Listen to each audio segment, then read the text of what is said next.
Hello and welcome to Bright Wings, children's books to make the heart soar. I am your host, Charity Hill. The purpose of this conversation is to help mothers and fathers identify books that will liberate their children to embrace truth, goodness, and beauty. In this episode, I'm interviewing Katherine Leaño, my bright and wise sister, whose episode Bloom Where You're Planted has the most downloads of any episode on Bright Wings. In this conversation, we're going to be talking about gardening. You'll be encouraged to embrace your creatureliness. You'll hear how gardening can help you and your children become more human, more resilient, more creative, and you'll be challenged to make your backyard a different kind of oasis. We have an incredible book list for this episode in the show notes, and if you stay tuned all the way to the end of the episode, there is an Easter egg. So Katykins, you do so much gardening with your boys, but I've never really sat down and talked to you about it. As sisters, I sort of assume that I know what you're thinking and that I know what you're doing, as siblings often do. But it's kind of fun to have this opportunity to talk to you about what's behind your gardening. You're gardening on your own and you're gardening with your sons. So I'm really happy that you were able to talk with me today about this. Thank you for inviting me to do this. It was actually good for me to sit down and think about it, think it all through. Okay, Katie, since we're going to be talking about gardening, I think it would be helpful for us to understand your gardening context. So can you tell us approximately how big your house is, approximately how big your yard is? Tell us how many children you have. And then since environment is really important, tell me where in the United States you're gardening. Yes. So we live in Southeast Texas in a major city, and we have just sort of a normal, for the city size lot, it's about 8,000 square feet. We have about a 2,000 square foot house. It's 3 bedrooms. We have 3 kids, 3 boys, in fact. We have a detached garage and 2 big oak trees. Being Southeast Texas, you get a lot of gumbo soil. It's very rich. There's lots of nutrients in it, but it tends to smother roots of plants if you don't have the right kind of plants. I think probably every yard has its Achilles heel. Yours is gumbo, but sometimes I think I am my own Achilles heel for my yard. I have a friend who jokes about having a brown thumb. But keep going. Tell us. Why do you garden, Katie? I can't help it. It's something that I enjoy doing, and I sort of have a hard time. It's one of these things like, why do you love the man you're married to, or whatever, it's something. Gardening is something that makes me a better human. At the risk of getting too highfalutin, I'm going to refer to Leisure, the Basis of Culture by a man named Joseph Pieper. It really jived with the way that I experience gardening. Gardening is leisure for me. So wait a sec. Can I pause a second? So leisure, the basis of culture, isn't one of his main arguments. Pieper's main arguments is that we only really know ourselves in leisure. We only know the purpose of our existence in leisure. Leisure reminds us who we are and why we're made, right? Right. Exactly. Okay. Exactly. Yeah. So it's an attitude of the mind and a condition of the soul that fosters a capacity to receive the reality of the world. And it helps us to understand ourselves as a created and redeemed being within a world that has meaning. So let me repeat this summary. An attitude of the mind and a condition of the soul that fosters a capacity to receive the reality of the world. Leisure helps us to understand ourselves as a created and redeemed being within a world that has meaning. How does gardening give you this attitude of the mind and condition of the soul? There's a stillness and a meditation and a silence that sort of happens. And there's a celebration of the meaningfulness of creation and my participation in it. And it's not necessarily productive in the sense of like, how many calories did I just burn while I dug that hole? Or how much money am I going to save my family? So like I'm not a homesteader, all right? I'm not squirreling away my winter's supply, my year's supply of green beans. I'm doing this with my 3 children, and I definitely use a grocery store. I really respect homesteaders. I kind of want to be like them. But first, I feel like I need to be like you. So keep talking. Keep talking, little sister. So why do you garden, Katie? Let's keep talking about that. So it reminds you you're a creature, that you are, in some sense, gardening is restful for you. You lose track of time. You kind of become immersed in the web of relationships within creation. Yes. What else? It's my play. It's your play. As adults, if your child wants to play with you, come play with me, mama. At least for me, I sort of have to take a deep breath, and I'm not usually really in it. Like I'll push the digger back and forth and make some beeping sounds. And I don't know if they can tell that I'm pretending to play or not. But I usually am pretending. But if I'm outside working in the dirt with plants and looking at the plants, observing them, seeing if they're growing, why they're growing, if they aren't growing, why they aren't growing, or, oh, look, there's a caterpillar. And then, there's an opportunity to call the kids over and say, come see, look at this caterpillar. Anybody want to touch it? Yeah. So you can, so there's opportunity to connect with them in that way. And the joy is real versus pushing the digger back and forth, making beeping sounds. I love that. Yes. The joy is real. The joy is real when you're outside. Yeah. So I find it pretty hard to garden with kids. Maybe I think part of it is that I don't always accept my limitations and prioritize my aims in gardening.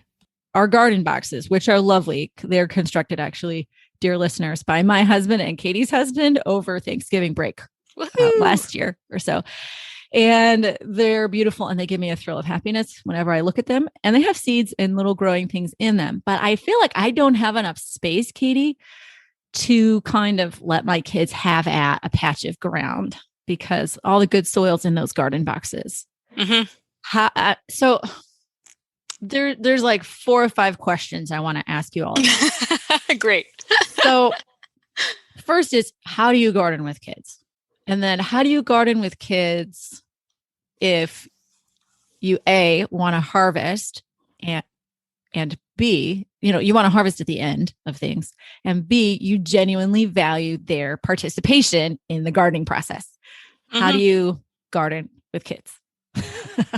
Well, a few things, many things actually, but 2 things right off the bat come to mind. So you have to think about what your attitude and expectations are, which I think is what you're getting at. Like, how do I get a harvest out of that? And then I would just sort of like gently remind you, well, if this is going to be about leisure for you, the non-productive play side. And I mean, for me, so like in order for it to be about play, I have to take a deep breath, sometimes often, and sometimes it turns into hyperventilating. Oh my gosh, they're stepping on this again, and I just can't handle it today. But they're compacting the soil. Get off the soil. Exactly. Get off the soil now. It's about not only the relationships that I have with my plants and the worms and the bugs and the beneficial bacteria and all that, but it's also about cultivating a relationship with my children. Give yourself pep talks about what your expectations are. What are some of your pep talks? My pep talks usually consist of like my long-term hopes for my children. Like I want them to love gardening. I want them to love being outside. I want them to understand how a seed grows or doesn't, why that might be. I want them to be wondering about the hows and the whys and of reality. I do want a tomato, but it's not so much whether I get a tomato out of it. It's whether I'm helping them think about all those things, then experience those things and have a foundation for learning and for life and understanding reality. It seems like you're talking about something that's not just a foundation for something further, but it itself is the foundation. It's a foundation for being. No further goal, just to be in the meaning of things. Do you have to want that more than you want the tomato? Yes. Okay, that's hard for me. Even though I do a lot of talking about the kind of endpoint goals you are proposing, I think when it comes to putting the plants in the ground, I want the tomato. Right. Yeah. And I mean, sometimes no, but that's one of the things you need to think about and grab a hold of when you draw kids into gardening. Yeah, educating them, whether it's cooking with them, which, is a whole nother ball of wax, or gardening with them. What is it really about? Yes, you want something edible produced, hopefully, or something beautiful. I mean, so that's something to consider, is like, are you doing flowers? Are you doing vegetables? Are you doing fruit? That sort of thing. So like all of these practical considerations, they'll have an opinion about if you talk to them. I need to sort of prepare what's going to be possible ahead of time, and then sort of guide the, so if you want to harvest, you need to guide your children towards things that are more likely to be successful with a minimum of care, or in some cases, over-enthusiastic care. Give examples. So guide them towards things that need either a minimum of care or things that need a lot of care. So what does that mean? So they're non-gardening people. Yeah. So like seeds are a cheap, inexpensive way to start. And what I like to do is just buy a couple of packs of seeds. Like if the season of life that I'm in just has too many demands, and I'm generally sort of a person who doesn't like to baby my plants anyway. Otherwise, high demand season of life, I'll just buy a couple packs of seeds and spend some time outside with the kids, poking them into the ground and seeing if they grow. And sometimes they remember the seeds are there and they're excited about watering them, and sometimes they don't. So one year we had to redo the underslab plumbing because we live in Southeast Texas and nobody has basements, and the plumbing it was metal. The pipes were metal, and so they had to be replaced because they were breaking through. And so they dug down into the ground and they attached it to the sewer. So there's this big grassless spot in our backyard. And I just threw down some lettuce seeds. I was like, well, we need some ground cover. I don't want erosion.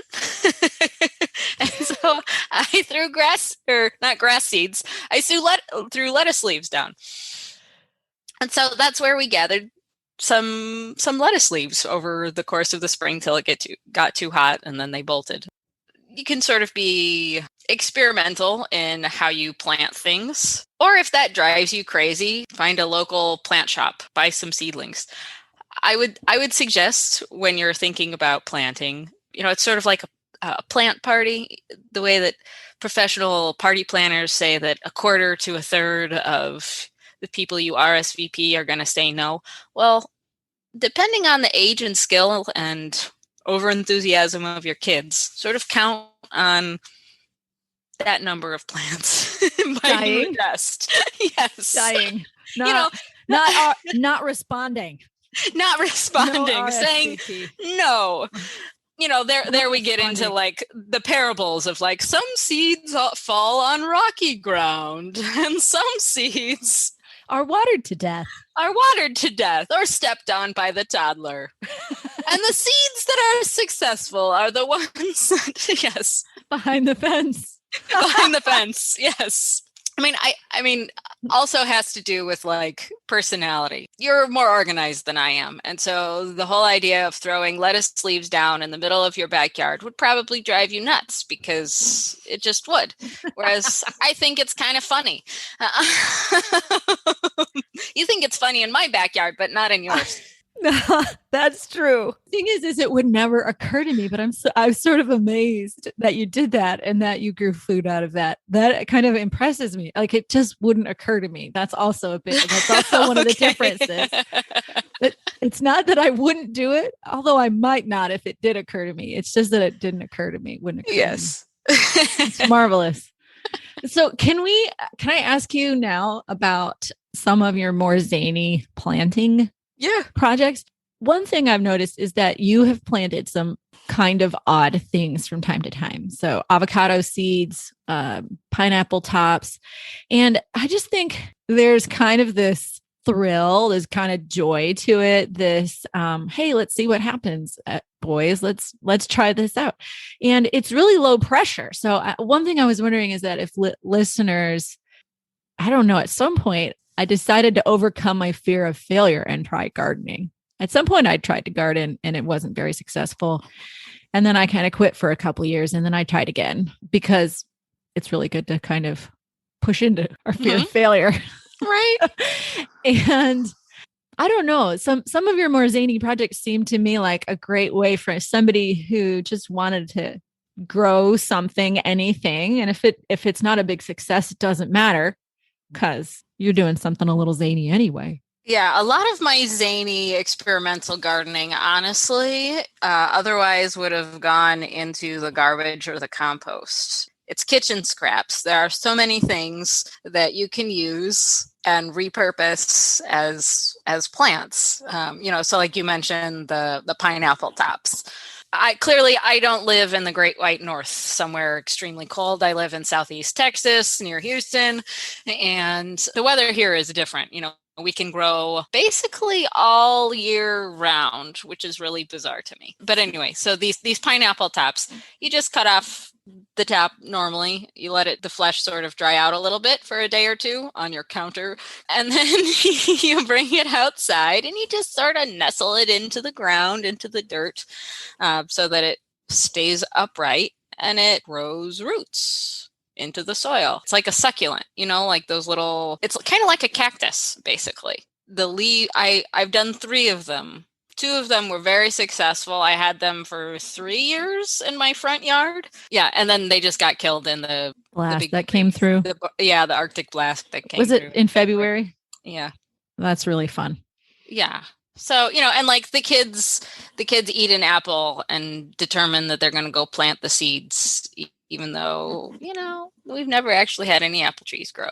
Dry beans, you can go poke those. We've grown some black beans. You can do garbanzo beans or use chili seeds as you're cutting open a chili or a pepper. Yeah. If you have a really good watermelon this summer, save the seeds, plant them. Does it have to be an organic watermelon?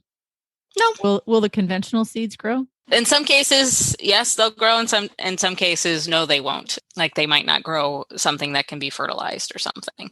But that's an experiment. Try it out. Yeah. Neat. And I sort of got that idea from a book that you had probably when you were in your little gardening phase called Garden Anywhere. Yes. By this very trendy British lady named Alice Fowler. She was so hip. She was very hip, but she would like dumpster dive in dresses. So she was like gardening on the cheap, yes. which made it okay. Yes. Yeah, and with no space. So she proposed all these different ways to garden, even if you only have a patio. Just grow something, grow anything. The heart of the book was thrift, and she was all about just grow something. You don't need to belong to the Horticulture Society. It doesn't have to be a posh thing. Just find a nook and plant something in it. We had the overpriced wine store down the street was always putting out wooden wine crates, and we collected so many of those, and a couple we turned into window boxes. Which were beautiful. Eventually, yeah. Well, even if they were just boxes full of dirt. Yeah, those boxes were beautiful, just as boxes. That book, Katie, Garden Anywhere, I found it really liberating because its message was look around you, and when you start looking, you'll see plenty of opportunities to grow things, and you'll be surprised by how life wants to live. That book made me think gardening doesn't have to be done by an expert. It can be done by me. And just maybe I could look as chic and bohemian as Alice Fowler.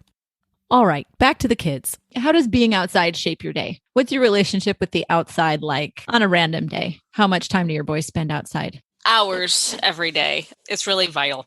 It's really vital. Vital, yes. How is it vital?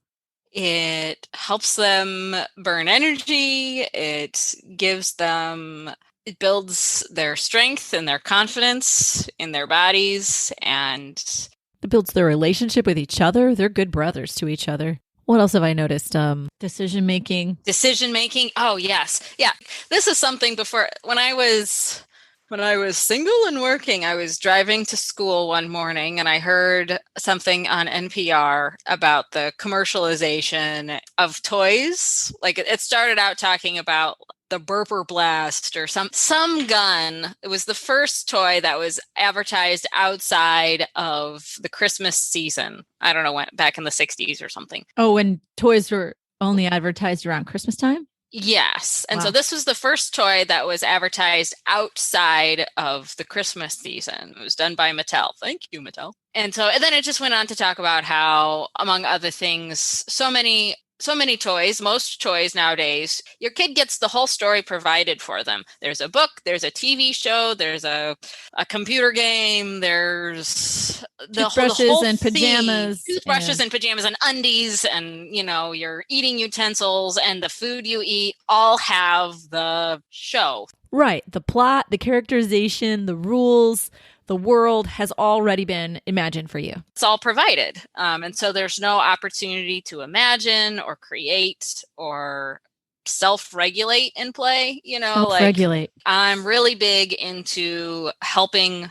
The technical term is executive functioning. I'm really into helping my children develop executive function, which is self-regulation. And so from the very beginning with them, I let them play outside, even as pretty young children, fairly unsupervised. Obviously the very young, like the 1-year-olds and the 2-year-olds get a little bit more eyeballing and making sure they're safe. But I still give them a lot of space to explore and to make mistakes and get hurt. Being outside is where I feel like it's better for that all to happen, not inside the house.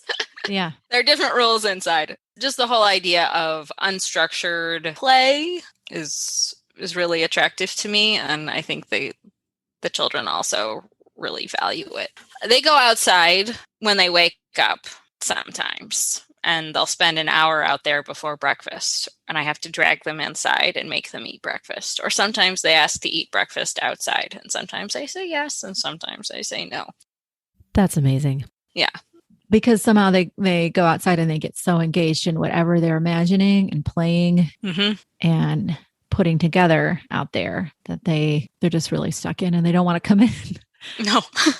all before breakfast. That's kind of amazing. So we homeschool. And so then they have to come in and we do school. And then it's lunchtime. If the weather's nice, they're usually on the ball about asking me, can we have lunch outside? And then we'll eat lunch outside. And then they just continue, on a beautiful day, and even sometimes really hot days. Which you get a lot of in Houston. Which we do. Really hot and humid days. Yeah. We're blessed. We have a really big a live oak tree in our backyard, which morning sun and afternoon shade. And the afternoon is always the hottest part of the day. Yeah. Great. And so they tune into that this. Oak tree is really, they've tuned into this. Yes. That oak tree is really, really facilitates then all this time outside. Yes. Given your hot, humid environment and need for shade. Yeah. Your boys have tuned into the fact that the morning sun is softer and then in the afternoon they get shade. Yes. And they will wake up, because on summer mornings, the sun comes up really early and they'll be out there at 6:00. Whoa. And they'll get more than an hour in before breakfast time because they realize that it's cooler and it's more pleasant. And then they appreciate the shade in the afternoon. Katykins, do you have a TV? We do, actually, but it's hidden underneath of a retractable wall map. Yeah, so it's not like this thing that our room is structured around. We just sort of had a conversation about this with our kids. Like, you try and decorate around what you find important. Right, I see that. So you make visible space and physical space point to what's valuable, meaningful in your family. What do you gather around? So we've been sick recently, and so the TV has been uncovered more than usual. Yes, I bet. How much screen time do they get per day? Usually none. We've been sick recently, and so they've probably gotten an hour or two each day while we've been sick. But that's unusual, and they know it. I was just looking because I was thinking about how much time your boys spend outside. So CNN Health put out an article on October 2019 that U.S. teens use screens more than 7 hours a day on average. And that's not including schoolwork. And that came out. Oh. That came out even before kids were doing distance learning. COVID. Oh my gosh. It's just wretched. Excuse me. It is. It is. It's really unhealthy. We wonder why they can't look us in the eye or have conversations. It's because we're not asking them. We're not engaging their humanity. They're not engaging their humanity for hours and hours a day. I mean, think about back in October 2019, kids were doing in-person learning, and somehow they were finding 7 hours a day. Like they don't have a lot of time when they're not in school and awake. Right. So they must be stealing some of that time from sleep, obviously, and from human interactions and relationships. Absolutely, they are. Yeah, no, that reminds me. So it's been a few years since I've read these books, but Leonard Sachs, he's an MD, PhD. He really gets into just how bad it is for people, children, is specifically what he's talking about in these cases, to have so much screen time, so much unreality. It's really harmful in so many ways for kids. And it's meant to be addicting. Like there's a reason why of the few people in Silicon Valley who do have children, they severely restrict, like an hour a week and the screen time that their kids have. They know that what they're producing is addicting. They send their kids to schools with low technology or no technology on purpose. They want their children to learn to think first and experience reality. I don't know. My husband also works in technology, and he talks about how people who make technology make it so that it is easily learned. There's going to be no problem in our kids figuring out how to use it as they need to use it. The people who design technology make it easy to learn and figure out how to use. And so our children aren't going to have any trouble catching up, which is what everybody's worried about, which is why they think kids need lots of technology early and often. Anyway, there's such a danger with so many hours spent looking at a screen that you're not actually learning how to be human. You're learning how to be, that technology becomes your ontology, that technology becomes your way of seeing being. Technology becomes your way of being in the world and seeing the world. You see the world in terms of what can be done to it, how it can be changed, how you can modify the natural. And in fact, the natural world doesn't exist until you've made it the way you want it. When I say technology is becoming our ontology, what I mean is we don't think something is real until we've made it. Another way of saying that is that virtual reality is becoming the very way in which we conceive of reality. Well, and it's a lot about your personal whims and desires. It's all self-driven. There are no natural boundaries. And so like being outside is really good for gently learning what natural boundaries there are for people, for plants, for animals, for the world. Let's talk about what makes the earth healthy, what makes people healthy and all of that. And so I don't remember where what the study was, but I remember hearing about some study about kids playing in sort of in an unsupervised setting, that they didn't have, it was just like bare earth around the play sets. A lot of the play sets were child made, so not necessarily stable, that sort of thing. And they were sort of analyzing the risks that the kids were taking, and they were actually less risky the longer they were there. So they began to learn what the boundaries, the limitations, that's what I'm talking of their environment, of their body, of the play structure. Of what they personally could do, even though they were getting stronger as time went on, for example. So like physically they were becoming stronger and more fit and even more confident. So they would take more calculated risks based on what they knew about their own abilities. And so in some ways they were becoming more adventurous, but they would also take into account things like, I don't have a soft landing spot. So if I'm not okay taking a hard tumble on the ground, I'm not going to jump from here to there or try to jump from here to there. A lot of our public play structures are very, and like I don't want kids to have concussions or like. No, you're pretty concussion adverse. Like just so our listeners know, Katie's talked a lot about like letting her kids go free range in her backyard, but Katie's actually quite concussion anxious. Yes. It all coexists in one mother. But I think the point you were on and making is that being outside is so much more humanizing than all this time on screens. What if we pushed ourselves to reverse the numbers? I think if we're not pushing ourselves, if we're not pushing our children out the door to go outside and play, we're going to lose. Our children are going to lose a concept of deep relationship, a deep self-development. They're going to lose a sense of the natural as what determines the real, and they're going to adopt a sense that technology determines what is real.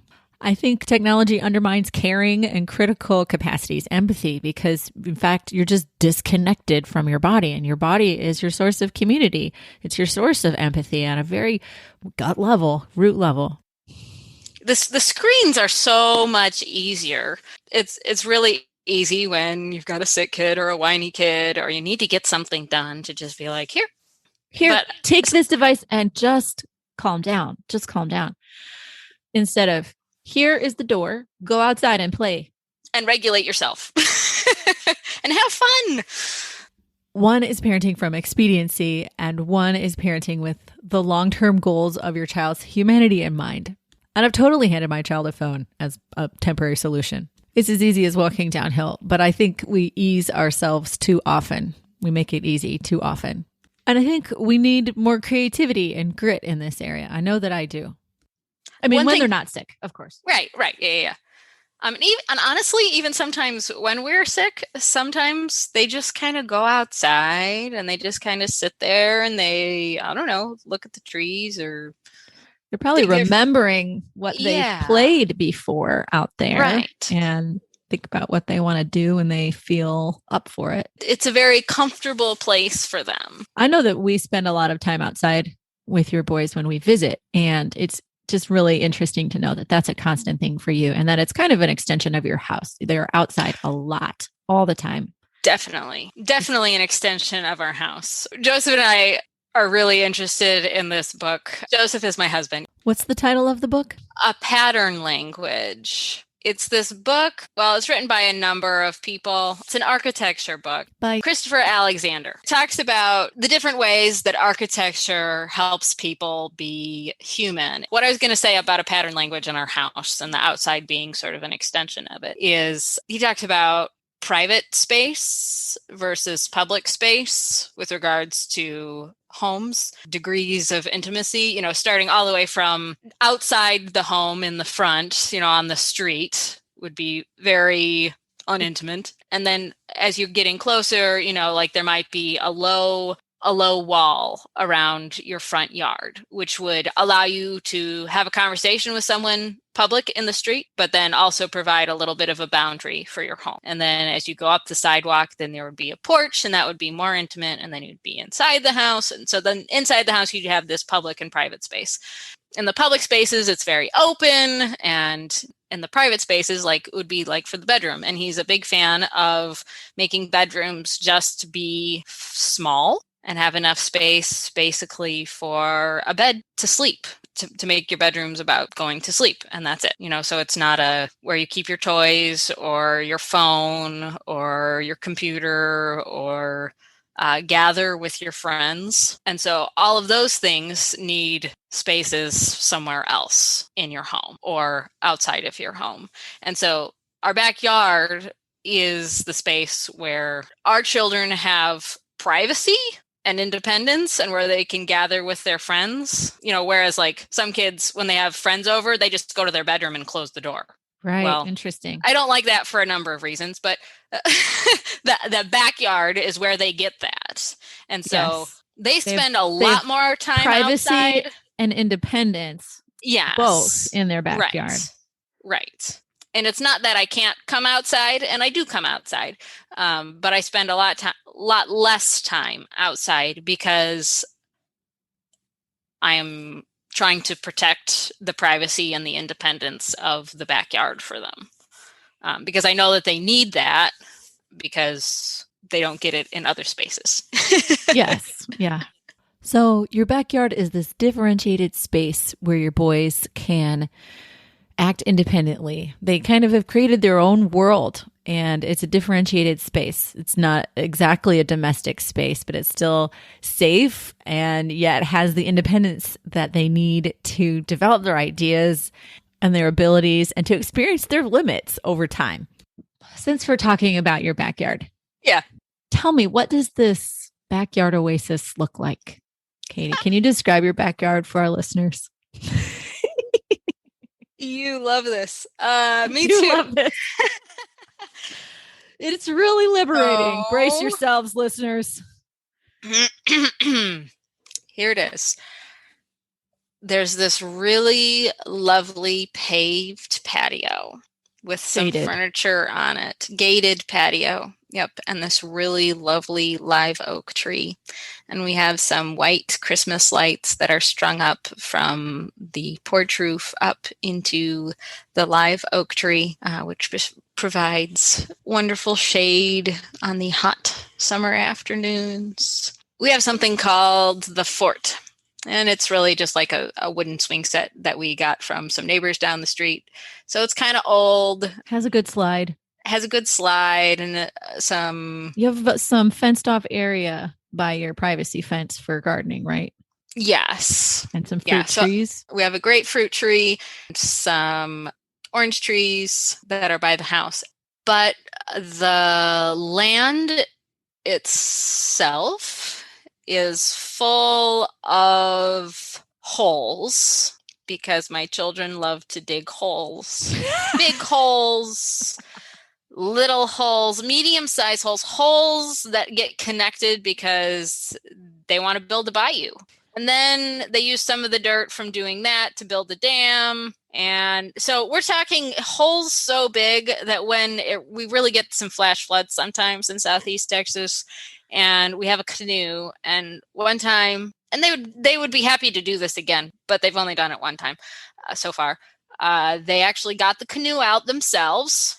I don't know whether, they might have pestered me to like help them wrangle it because they were pretty small at the time, but there was enough water that they could float the canoe in their hole.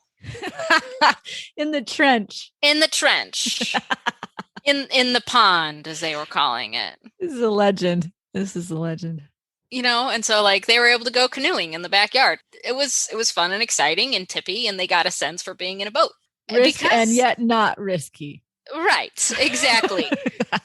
So in gardening with children and in living the way that I do, your listeners should also consider their mud and dirt tolerances, Consider and also reconsider them, I think. That's why I want people to hear about your backyard. Your backyard pushes me in a good way, encourages me to think about what is my backyard really for.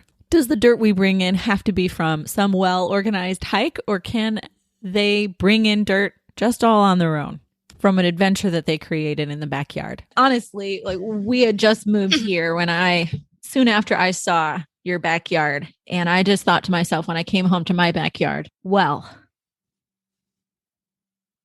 I should lighten up.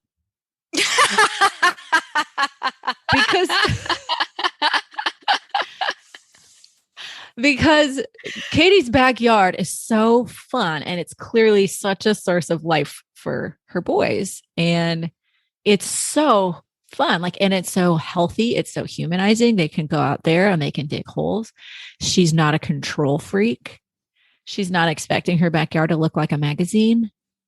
She's got some things that she loves about her backyard. She's growing things, and she's growing boys, really healthy, happy boys who can do the thing like in an age appropriate way. They can self-regulate. They come when they're called. They can come up with games that they probably play for days at a time. There's probably like a scenario that they play out maybe for days or weeks at a time. Like so awesome. Like they're entering a whole world in their backyard. I can laugh at the trench, and I'm glad I don't have one. And yet I wish I did. A little more land so you could have that part dedicated to trenches. But we don't have quite the shade that you have. And so they don't have the same.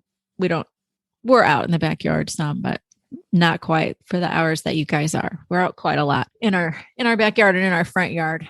And we're a little bit of a hub, a play spot for the neighborhood, which I'm happy to say that that's true. But it's still different than your backyard. Your backyard, I think, is beautiful despite the trench. Even with the trench, the trench adds a kind of beauty to truthfulness to the whole thing that you're doing.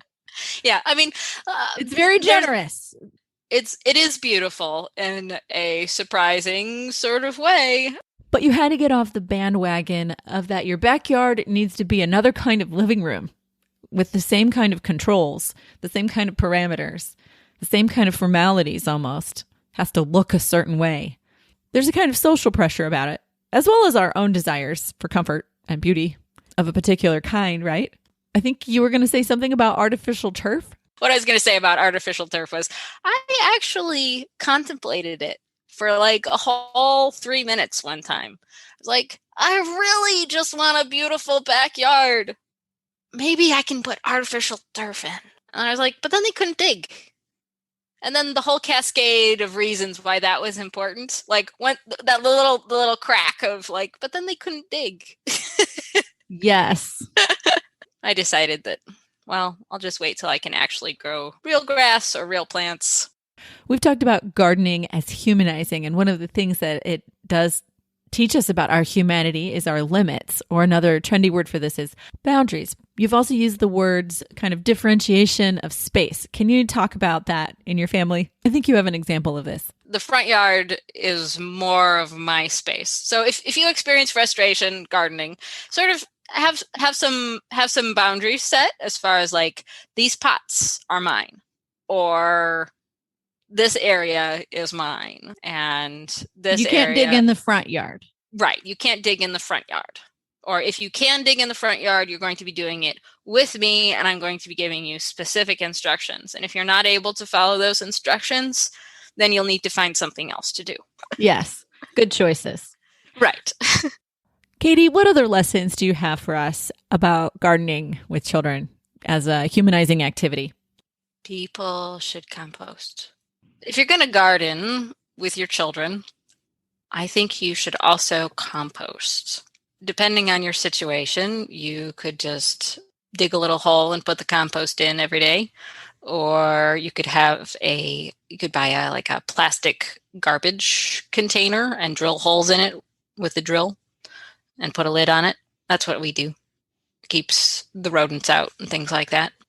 Or you could just have an open pile, or you could get one of those expensive barrels or whatever. But it's really satisfying, and it's really good for the kids to see what happens with compostable stuff. It turns into beautiful dirt to enrich your soil, and they get a chance to pick up worms, appreciate worms for making dirt, beautiful dirt. And so then they're seeing that all of these scraps that would otherwise get thrown away are useful and beautiful and nutritious and life-giving. Yeah. Exactly. Yeah. And it's amazing to me to see how much we save from putting in the trash when we compost. We change the garbage bag a lot less. In my opinion, composting is something that's worth doing badly. I don't worry about my green versus brown mix. Me either. I just say like, don't worry about it and just go for it. That's actually was my philosophy with podcasting, and it's my philosophy with composting. It's my philosophy with composting and gardening. Don't worry, just compost it. Katiekins, in summary, Why garden? To claim or reclaim our humanity, to grow the humanity of our children, to make them know their finitude and to know their creative possibilities both. And nature seems a better place to recognize this paradox than, say, video games, because in nature, your child is a creature, albeit maybe the highest creature, a creature among other creatures, amongst other created things.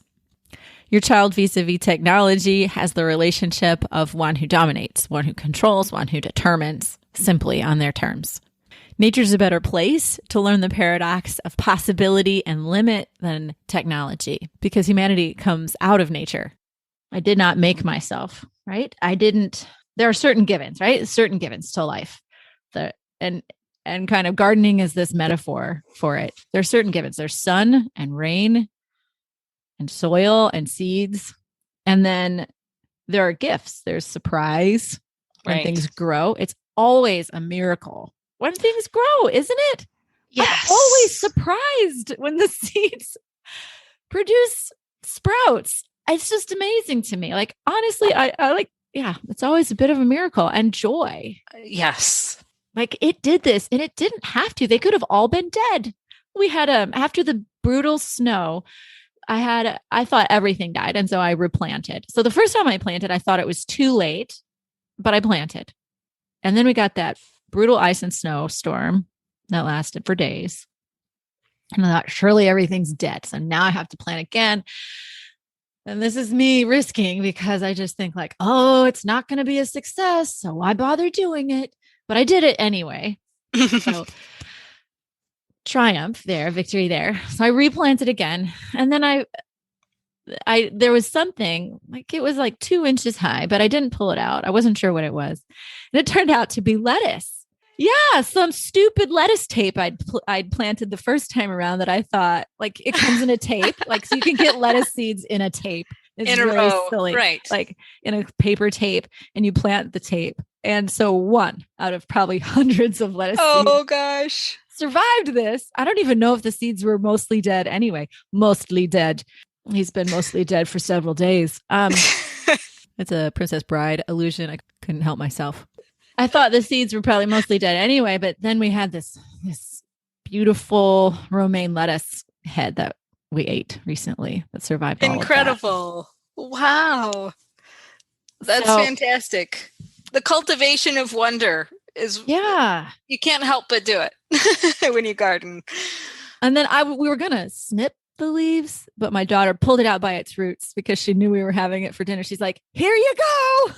I was like, okay, thank you. Yes. Thank you. You did it. Thank you. I won't yell at you. But honestly, if you were going to make a list of those things that define what's specifically human, it's hard to find something better than gardening and being outside for our children. There's creativity, order, work, peace, patience, limits, gratuity, the goodness of embodiment. Being outside gives them contact with these realities. So how does it remind us of our humanity? We're dependent. Mm-hmm. There are certain givens, but ultimately we're not in control. Yeah. There's gifts, and it involves the gift of the seed involves some kind of a task, right? There's hard work involved. Sometimes there's perseverance that's needed. There's patience that's needed. Lots of patience. Yep. Sometimes with the seeds, sometimes with your children. Yes. Or the weather. Yeah. Or the weather. Okay. Well, this has been such a lovely conversation, Katie. Thank you very much. I've really enjoyed it, Charity. I'm glad we have the kind of relationship where I can interview on my podcast and it's not awkward. Me too.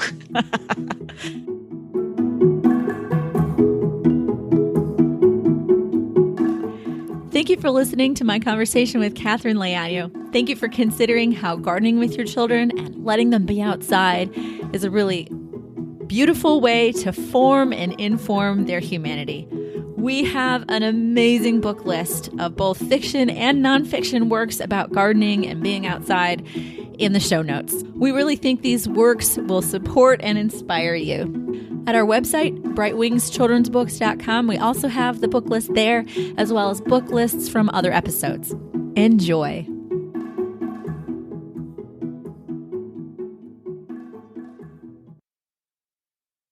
Katie, I was talking with one of our sisters or our mother about doing this interview with you on gardening, and she said, Katie's house and yard remind me of Mrs. Piggle-Wiggles. I want to know who said that. She said, whoever she was said, yes, doesn't she give the boys shovels and let them dig holes in her yard?